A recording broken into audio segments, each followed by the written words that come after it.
गजाननं भूतगणादिसेवितं कपिस्थजम्बूफलसारभक्षितम् उमासुताशोकविनाशकारणं नमामि विघ्नेश्वरपादपङ्कजं शान्ताकारं भुजगशयनं पद्मनाभं सुरेशं विश्वाधारं गगनसदृशं मेघवर्णं शुभङ्गं लक्ष्मीकान्ता कमलनयना योगिविद्यानगम्यं वन्दे विष्णु भवभयहरं ಸರ್ವಲೋಕೈಕನಾಥಂ. 49ನೇ ಅಧ್ಯಾಯ, 49 ಅಧ್ಯಾಯ. ಹರಿಕಾನೋಬ ಸೋಮದೇವ ಸ್ವಾಮಿ, ನಾನಾ ಸಾಹೇಬ ಚಾಂದರ್ಕರ ಇವರ ಅನುಭವಗಳು.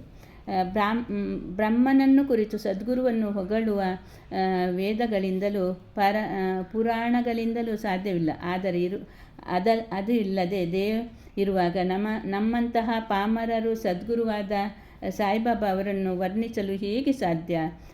ಈ ಬಗ್ಗೆ ನಾವು ಮೌನದಿಂದ ಇರುವುದೇ ಒಳ್ಳೆಯದು. ಮೌನ ವ್ರತವೇ ಸದ್ಗುರುವಿನ ವರ್ಣನೆ, ಒಳ್ಳೆಯ ಮಾರ್ಗ. ಆದರೆ ಸಾಯಿಬಾಬಾ ಅವರು ಸದ್ಗುರುವನ್ನು ನಮ್ಮ ಮೌನ ವ್ರತವನ್ನು ಮುರಿದು ನವ ಬಾಯಿ ತೆಗೆಯುವಂತೆ ಮಾಡುತ್ತಾರೆ. ಬಂಧು ಬಳಗದವರನ್ನು ಜೊತೆಯಲ್ಲಿ ಇಲ್ಲದಿದ್ದರೆ ಒಳ್ಳೆಯ ಆಹಾರ ರುಚಿಸುವುದಿಲ್ಲ. ಆದರೆ ಅವರು ನಮ್ಮ ಹತ್ತಿರ ಇದ್ದರೆ ಅದಕ್ಕೆ ರುಚಿ ಬರುತ್ತದೆ. ಇದು ಸಾಯಿಲೀಲ ಅಮೃತದಲ್ಲಿ ಅನ್ವಯಿಸುತ್ತದೆ. ಈ ಅಮೃತವನ್ನು ಒಬ್ಬರೇ ಸೇವಿಸಲಾಗುವುದಿಲ್ಲ. ಸ್ನೇಹಿತರು, ಬಂಧು ಬಳಗದವರು ನಮ್ಮ ಜೊತೆ ಇದ್ದರೆ ಅದರ ರುಚಿ ಬೇರೆ. ಈ ಶ್ರೀ ಸಾಯಿಬಾಬಾ ಅವರೇ ಸ್ವತಃ ತಮ್ಮ ಕಥೆಗಳನ್ನು ಬರೆಯುವ ಪ್ರೇರೇಪಿಸಿ ಬರೆಸಿಕೊಳ್ಳುತ್ತಾರೆ. ಅವರಲ್ಲಿ ಶರಣಾಗತರಾಗಿ ಅವರನ್ನು ಭಕ್ತಿಯಿಂದ ಜ್ಞಾನಿಸುವುದೊಂದೇ ನಮ್ಮ ಕರ್ತವ್ಯ. ತಪಸ್ಸು ಮಾಡುವುದು, ಯಾತ್ರೆ, ಹರಕೆ, ತ್ಯಾಗ, ಧ್ಯಾನ ಇವುಗಳಿಂದ ಉತ್ತಮವಾದುದು ಸದ್ಗುರುವನ್ನು ಕುರಿತು ಧ್ಯಾನಿಸುವುದು. ಇದಕ್ಕೆಲ್ಲ ಶ್ರೇಷ್ಠವಾದದ್ದು ಬೇರೆ ಏನಿಲ್ಲ. ಕಾರಣ ನಾವು ಸಾಯಿ ನಾಮವನ್ನು ಉಚ್ಚರಿಸುತ್ತಾ, ಅವರ ವಚನಗಳನ್ನು ಸ್ಮರಿಸುತ್ತಾ, ಅವರ ಮಹಿಮೆಯನ್ನು ಧ್ಯಾನ ಮಾಡುತ್ತಾ ಲೀನರಾಗಬೇಕು. ನಮ್ಮ ಸಂಸಾರ ಬಂಧನವನ್ನು ತೊಲಗಿಸಲು ಇದಕ್ಕಿಂತ ಉತ್ತಮವಾದ ಬೇರೆ ಮಾರ್ಗ ಇನ್ನೊಂದಿಲ್ಲ.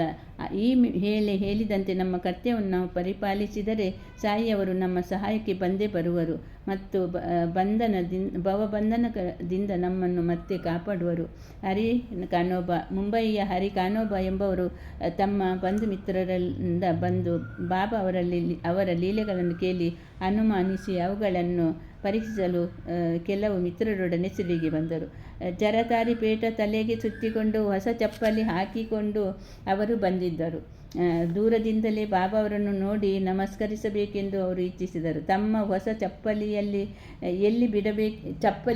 ಎಲ್ಲಿ ಇಡಬೇಕೆಂದು ಬಹಳ ಯೋಚಿಸಿ ಕಡೆಗೆ ಹೊರಗಡೆಯಲ್ಲಿ ಒಂದು ಮೂಲೆಯಲ್ಲಿ ಇಟ್ಟು ಮಸೀದಿ ಪ್ರವೇಶ ಮುಂದೆ ಬಾಬಾ ಅವರಿಗೆ ನಮಸ್ಕರಿಸಿ ಪ್ರಸಾದ ಸ್ವೀಕರಿಸಿ ಹಿಂದಿರುಗಿ ಬಂದು ನೋಡಿದಾಗ ಅವರ ಚಪ್ಪಲಿ ಇರಲಿಲ್ಲ. ಎಷ್ಟು ಹುಡುಕಿದರೂ ಅವು ಚಪ್ಪಲಿ ಸಿಗದೆ ತಮ್ಮ ನಿವಾಸಕ್ಕೆ ಹಿಂದಿರುಗಿದರು. ಅನಂತರ ಸ್ನಾನ ಮಾಡಿ ದೇವರ ಪೂಜೆ ನೆರವೇರಿಸಿ ನೈವೇದ್ಯವನ್ನು ಅರ್ಪಿಸಿ ಊಟಕ್ಕೆ ಕುಳಿತುಕೊಂಡರು. ಆದರೂ ಮನಸ್ಸಿನಲ್ಲಿ ಚಪ್ಪಲಿ ನೆನಪು ಬರುತ್ತಲೇ ಇತ್ತು. ಊಟವಾದ ನಂತರ ಕೈ ತೊಳೆಯಲು ಹೊರಗೆ ಬಂದರು. ಆಗ ಒಬ್ಬ ಹುಡುಗ ಇವರ ಕಡೆ ಬರುತ್ತಿದ್ದುದನ್ನು ನೋಡಿ ಆ ಹುಡುಗನ ಒಂದು ಜೊತೆ ಚಪ್ಪಲಿಯನ್ನು ಕೋಲಿನಲ್ಲಿ ಸಿಕ್ಕಿಕೊಂಡು ಕೈ ತೊಳೆಯುತ್ತಿದ್ದವರನ್ನು ಕುರಿತು ಬಾಬಾ ಅವರು ಈ ಕೋಲು ಮತ್ತು ಚಪ್ಪಲಿ ಕೊಟ್ಟು ಹರಿಕೆ ಬೇಟ ಜರಿಕೆ ಪೇಟ ಎಂದು ಕೂಗುತ್ತಾ ಹೋಗು. ಯಾರಾದರೂ ಆ ಚಪ್ಪಲಿ ತಮ್ಮದೆಂದು ಹೇಳಿದರೆ ಅವರ ಹೆಸರು ತಿಳಿದುಕೋ. ಅವರು ಕಾನೋಬನ ಮಗ ಎಂಬುದನ್ನು ಕೇಳಿ ಅವರು ಜರಿಪೇಟ ಹಾಕಿಕೊಂಡಿರುತ್ತಾರೆ ಎಂಬುದನ್ನು ನೋಡಿ ಅನಂತರ ಇವುಗಳನ್ನು ಕೊಡು ಎಂದು ಎಂದನು. ಹರಿ ಕಾನೋಬ ಇದನ್ನು ಕೇಳಿ ಸಂತಸದಿಂದ ಅವನ ಹತ್ತಿರ ಬಂದು ತಾನೇ ಹರಿ ಕಾನೋಬ ಎಂದು ಕಾನೋಬನ ಪುತ್ರರೆಂದು ಹೇಳಿ ಜರಿಪೇಟವನ್ನು ಹುಡುಗನಿಗೆ ತೋರಿಸಿದರು. ಹುಡುಗನು ನಂತರ ಅವರಿಗೆ ಚಪ್ಪಲಿ ಕೊಟ್ಟನು. ಆಗ ಅವರು, ನಾನು ಜರಿಪೇಟ ಹಾಕಿಕೊಂಡಿರುವುದನ್ನು ಎಲ್ಲರಿಗೂ ಗೊತ್ತಿದೆ. ಬಾಬಾ ಅವರು ಸಹ ಇದನ್ನು ನೋಡಿರಬಹುದು. ಆದರೆ ನಾನು ಶಿರಡಿಗೆ ಬರುತ್ತಿರುವುದು ಇದೇ ಮೊದಲ ಬಾರಿ. ಹರಿ ಕಾನೋಬ ಎಂದು ನಾನೊಬ್ಬನ ಹೆಸರು. ಹರಿ ಕಾನೋಬ ಎಂದು ನಾನು ಕಾನೋಬನ ಪುತ್ರನೆಂದು ಅವರಿಗೆ ಹೇಗೆ ತಿಳಿಯಿತು ಎಂದು ಯೋಚಿಸಿ ಮಗ್ನರಾದರು. ಅವರು ಶಿರಡಿಗೆ ಬಂದಿರುವುದು ಅವರನ್ನು ಪರೀಕ್ಷಿಸಲು ಸುಗ. ಈ ಘಟನೆಯಿಂದ ಬಾಬಾ ಅವರು ನಿಜವಾದ ಸತ್ಪುರುಷರೆಂದು ಅರಿವಾಗಿ ಅವರು ಮುಂದೆ ಮುಂಬೈಗೆ ಹಿಂದಿರುಗಿದರು. ಸೋಮದೇವ ಸ್ವಾಮಿ ಈಗ ಬಾಬಾ ಅವರನ್ನು ಪರೀಕ್ಷಿಸುವುದಕ್ಕಾಗಿ ಬಂದ ಇನ್ನೊಬ್ಬ ವಿಚಾರವನ್ನು ಪರಿಶೀಲಿಸೋಣ. ಕಾಕಸಾಹೇಬ ದೀಕ್ಷಿತ ಸಹೋದರ ಬಾಯಿಜಿ ಅವರ ನಾಗಪುರದಲ್ಲಿ ವಾಸವಾಗಿದ್ದರು. ಅವರು 1916ರಲ್ಲಿ ಹಿಮಾಲಯ ಪರ್ವತಕ್ಕೆ ಹೋದಾಗ ಅಲ್ಲಿ ಉತ್ತಮ ಕಾಶಿ ಹರಿದ್ವಾರದ ಶ್ರೀ ಸೋಮದೇವ ಸ್ವಾಮಿಯವರ ಪರಿಚಯವಾಯಿತು. ಮುಂದೆ 5 ವರ್ಷಗಳ ನಂತರ ಸೋಮಸ್ವಾಮಿ ನಾಗಪುರಕ್ಕೆ ಬಾಜಿಯವರ ಕಡೆಗೆ ಬಂದರು. ಅಲ್ಲಿ ಸಾಯಿಬಾಬಾ ಅವರ ಲೀಲೆಗಳನ್ನು ಕೇಳಿದರು. ಆಗ ಶಿರಡಿಗೆ ಹೋಗಿ ಅವರು ಬಾಬಾ ದರ್ಶನ ಪಡೆಯಬೇಕೆಂದು ಅವರಿಗೆ ಇಚ್ಛೆಯಾಯಿತು.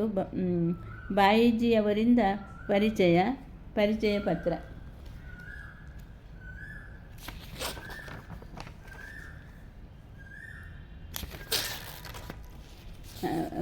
ಪತ್ರ.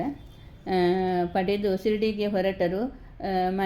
ಮನ್ಮಾಡ ಕೋಪರ್ಗಾವ ದಾಟಿದ ನಂತರ ಟಾಂಗ ಮಾಡಿಕೊಂಡು ಶಿರಡಿಗೆ ನಡೆದರು. ಶಿರಡಿ ಸಮೀಪಿಸಿರುವಾಗಲೇ ದೂರದಿಂದಲೇ ಮಸೀದಿಗೆ ಮೇಲೆ ಹಾರಾಡುತ್ತಿದ್ದ ಧ್ವಜವು ಕಣ್ಣಿಗೆ ಬಿತ್ತು.